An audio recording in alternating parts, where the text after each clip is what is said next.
Paano mapabilib ang iyong supplier at palakasin ang relasyon mo sa kanila para makakuha ka ng magandang terms at presyo? Yan ang pag-uusapan natin ngayon mga kasosyo. Dahil sa negosyo, napakahalaga na maganda ang relationship natin sa ating mga supplier. Dahil pumapatak, 1/3 ng ating execution ay katuwang ang ating mga provider o mga supplier. Yung mga pinagkukuha na natin ng raw materials, ng other services, or yung mga outside forces na wala sa in-house ng negosyo natin. Kaya mainam na magaling tayo makipag-relationship sa kanila. At hindi lang yung bili lang tayo ng bili sa kanila, hindi magandang connection yun. So, usapang supplier tayo ngayon mga kasosyo. Unang dapat yung maintindihan mga kasosyo na ang supplier natin, ang mga supplier natin, kinakailangan na maramdaman nila na tunay tayong negosyante. Kinakailangan na maramdaman nila at makita nila na kahit maliit pa tayo ngayon, maliit pa ang negosyo nyo ngayon, ay may papupuntahan kayong malaki. Kailangan nilang malaman yon at maintindihan mula sa atin. Kasi sa ganung paraan lang, sila magkakaroon ng motibasyon na alagaan tayo as client. Kasi palaki tayo eh. At hindi tayo stagnant lang na maliit. Mag-i-invest din sila sa atin. Gugustuhin din nilang manalo tayo, magtagumpay tayo. Dahil pag lumaki tayo at sila pa rin ang supplier natin, lalaki rin sila. So partnership. Kaso hindi malalaman ng supplier nyo yun kung hindi nyo sasabihin. Sa punto ko na negosyanteng nagko-content, basic sa akin yan. Kasi pag sinearch ako ng mga supplier namin, makikita na nagko-content ako. At maririnig yung mga mensahe ko na may malaki pala akong plano at hindi lang ako basta-basta o mga pipitsuging nagdenegosyo. Kaya kahit di ko sabihin direkta, nauunawaan nila kung saan nanggagaling yung may-ari, kaya gagalingan din nilang makipag-transact sa mga negosyo ko. Kaya kung di pala kayo nagko-content pa mga kasosyo,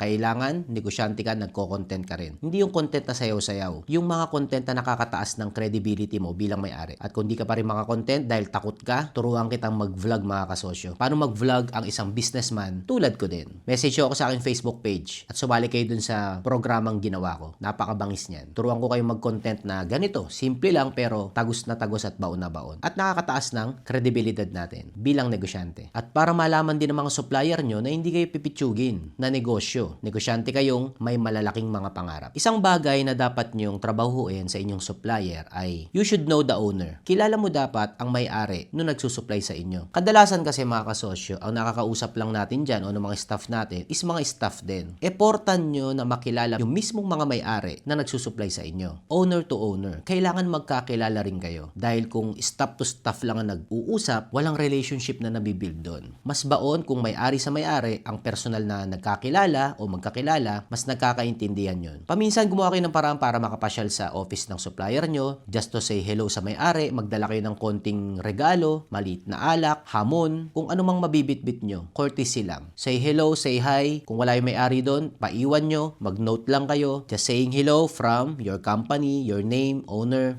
enough na yon. Pag sinabi ng staff yun, sabihin, boss, pinabibigay po ni Sir Arvin, isang client po natin. Iba na yon mga kasosyo. Mag-i-start na doon, sino yun? Iba ka na. Know the owner ng supplier mo. Isang punto na dapat nyo malaman mga kasosyo sa pakikipagtrato sa mga supplier natin ay ikaw na may-ari. They should know and feel na may-ari ka. Hindi yung ikaw nga may-ari, mukha kang kargador dyan. Ikaw nga may-ari, mukha kang delivery boy dyan. Yes, walang problema sa pagiging kargador at sa pagiging delivery boy. Pero ang problema, yung may-ari ka pero hindi maramdaman na may-ari ka. Kung ikaw ay may-ari, kahit delivery boy ka, mag-bis ka ng maayos. Hindi ko naman sinabing mag-Amerikana ka rin, hindi. Habang magdi-deliver. Hindi yung punto ko. Ayusin mo lang yung sarili mo kasosyo. At pag nagsalita ka, hindi ka uutal-utal. Speak as a owner. May-ari ka eh. Hindi yung parang wala kang alam sa mundo. Mukha kang eengot-engot pag bumubukas yung bibig mo, walang laman. Paramdam mo at ipakita mo na ikaw ang may-ari. Kung ikaw ay may-ari ng negosyo mo at napagkakamalang kamboy, may problema ka kasosyo. May problema ka sa the way you speak, the way you dress, may problema ka doon. Ayusin mo ang iyong mensahe sa pagkatao mo. Yung bang nakita ka pa lang, alam na ikaw yung may-ari. Hindi ko sinabing magbihis ng mahal. Umayos lang kayo.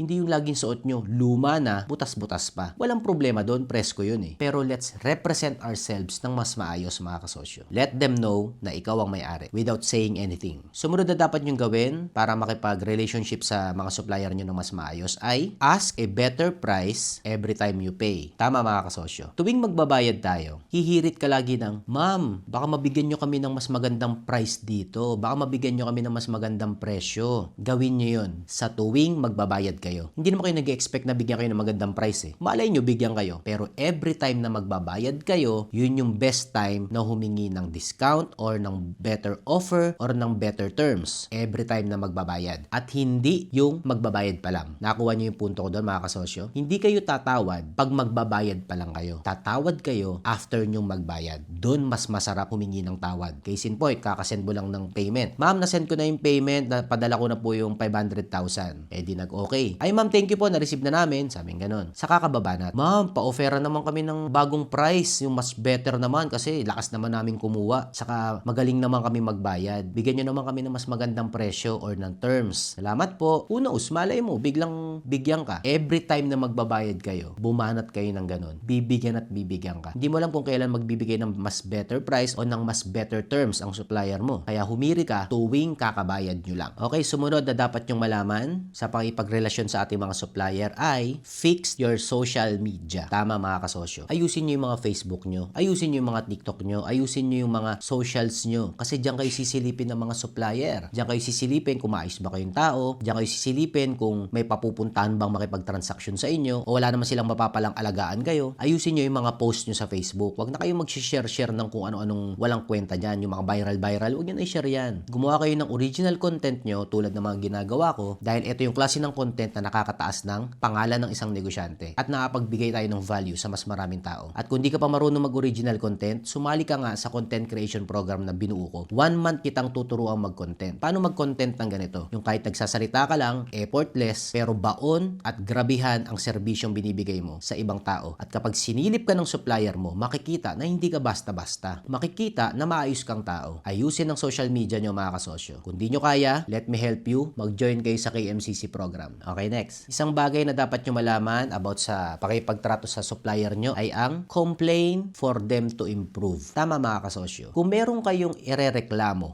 nyo. Hindi para i-down yung supplier nyo. Kung hindi i-deliver nyo yung complaint nyo dahil gusto nyong ma-improve yung business ng supplier nyo. Be gentle, mag-complain galing sa pagmamahal. For them to improve. Tandaan nyo, partner kayo dito. Ikaw na kliyente at supplier. Kailangan nila mag-improve para hindi sablay yung mga pinuprovide nila sa inyo o sinusupply. Sila rin kailangan mag-improve para mas lumaki business nila. At bilang client ng supplier nyo, nasa sa inyong mga kapangyarihan na sabihin kung anong sablay sa kanila para ma-improve nila. Complain every time na maikaka-complain. Walang masama doon mga kasosyo. Basta manggagaling sa pagmamahal at concern. Mag-complain para mag-improve ang supplier nyo at hindi sumbatan sila o pagalitan sila. Partner nga kayo. Yan ang pag-uutak dyan mga kasosyo. Help them improve. Alright, sumunod na tamang pakikipag-transaksyon sa mga supplier ay let them know that other supplier wants you. Kapag may gustong sumulot ng negosyo nyo, ibang supplier na kalaban ng current supplier nyo, maging tapat kayo sa supplier nyong una. Sabihin nyo na ino-offeran kayo ni supplier B at etong ino-offer, matatapatan nyo ba to? Sabihin nyo na dahil tayong may initial relationship, I respect doing business sa inyo, kaya sinasabi ko sa inyo para matapatan nyo ang ino-offer sa akin ni supplier B. Kung hindi nyo itong matatapatan, I will go to other business. Okay lang po yun mga kasosyo. That's business. Ang mali, yung lumipat ka ng kabilang supplier nang hindi nagsasabi o binigyan ng chance yung una mong supplier na lumaban o tapatan. Respect them. Give them chance na mag-gain pa rin yung business mo at aminin mo sa kanila na may sumusulot ng negosyo mo. Kung hindi nila kayang tapatan, may problema ang business nila. Kung kaya nilang tapatan, good for you. At build pa rin yung relationship nyo. At hindi yung lilipat na lang kayo basta-basta. Mali yun mga kasosyo. Sablay na ugali yun. Ayos? O sige, dyan na lang muna mga kasosyo. Alagaan ng mga supplier natin at hindi lang hayaan yung alagaan nila tayo. Both parties, mag-alagaan tayo. Let's grow together. I love you mga kasosyo. Trabaho malupit. God loves you. Bawal tamad. See you sa next vlog. Ciao, bye!